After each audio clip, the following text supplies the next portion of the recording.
Barnaby here, another Hello Life moment coming to you from Harvest Health Foods in West Michigan. The big question is, in this segment, heart health. Things that you probably shouldn't be putting into your body and maybe some good alternatives.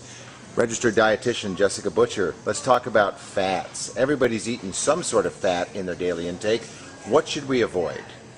Okay, it's not always about only what you need to avoid. We want to focus on the good fats too. So we do need some fats. I'm certainly not one to encourage a fat-free diet, but we can break down those fats into the good, the bad, and the ugly. Okay, let's start with the good. All right, the good fats. Those are your unsaturated fats. Now these are going to be like your fatty fish, your walnuts, your any kind of nuts, your seeds, your olive oils, your canola oils, your grapeseed oils. There's lots of good fats out there, and you can usually tell if an oil or your fat is actually unsaturated because it's liquid at room temperature. Then when you get over to the bad fats, those are solid at room temperature. So like the shortening, your lard, the butter, you can easily tell that those are going to be your saturated or trans fats. Is there any such thing as good shortening?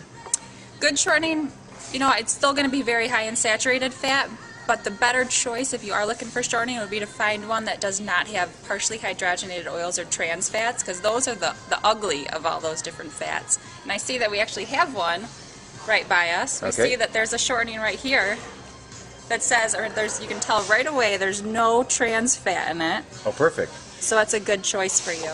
Now, there's some legislation in restaurants against trans fats, right? I mean, we're trying to eradicate that from our diets. Yeah, there's lots of major cities across the nation that are banning that. And in fact, all of the hospitals in Michigan, there's a ban on trans fat too. So that's certainly something that's pushed, and we don't need trans fat in our diet. We do want to try to eliminate it because it raises our lousy cholesterol, that LDL, and lowers our healthy HDL cholesterol. Okay, and so then when you're looking at the ingredients list on the back of a package, will it actually say trans fats, or is it the partially hydrogenated oils we look for? Well, the labeling laws are a little bit tricky, and if there's less than a half a gram per serving, they can actually state 0 grams trans fat on the product.